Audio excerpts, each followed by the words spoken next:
नमस्कार दोस्तों, कैसे हैं आप। आज मैं आपको सुनाने वाली हूँ ऊंट और गीदड़ की एक दिलचस्प कहानी।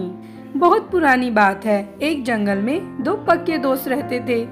एक था गीदड़ और दूसरा था ऊंट। गीदड़ काफी चालाक था और ऊंट सीधा सा। ये दोनों दोस्त घंटों नदी के पास बैठकर अपना सुख दुख बांटते थे। दिन गुजरते गए और उनकी दोस्ती गहरी होती गई।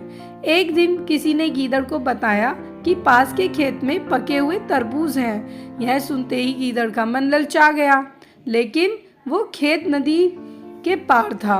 अब नदी को पार करके खेत तक पहुंचना उसके लिए मुश्किल था, इसलिए वो नदी पार करने की तरकीब सोचने लगा।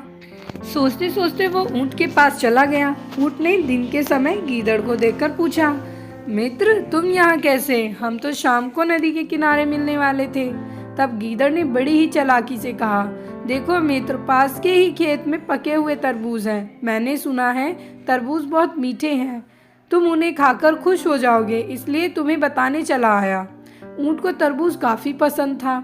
वो बोला, वाह, मैं अभी उस गांव में जाता हूँ। मैंने बहुत समय से तरबूज नहीं खाए हैं। ऊंट जल्दी जल्दी नदी पार करके खेत जाने की तैयारी करने लगा।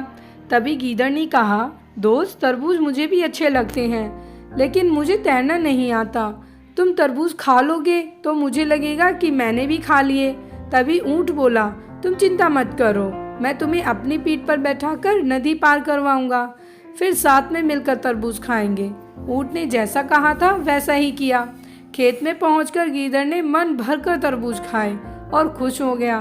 खुशी के मारे वो जोर जोर से आवाजें निकालने लगा। तभी ऊंट ने कहा, तुम शोर मत मचाओ, लेकिन वो माना नहीं।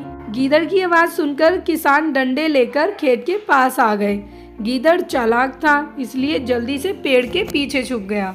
ऊंट का शरीर बड़ा था, इसलिए वो छुप नहीं पाया। किसानों ने गुस्से के मारे उसे बहुत मारा। किसी तरह अपनी जान बचाते हुए ऊंट खेत के बाहर निकला। तभी पेड़ के पीछे छुपा गीदड़ बाहर आ गया। गीदड़ को देखकर ऊंट ने गुस्से में पूछा, तुम क्यों इस तरह चिल्ला रहे थे? गीदड़ ने कहा कि मुझे खाने के बाद चिल्लाने की आदत है, तभी मेरा खाना पचता है। इस जवाब को सुनकर ऊंट को और गुस्सा आ गया। फिर भी वो चुपचाप नदी की ओर बढ़ने लगा। नदी के पास पहुंचकर उसने अपनी पीठ पर गीदड़ को बैठा लिया।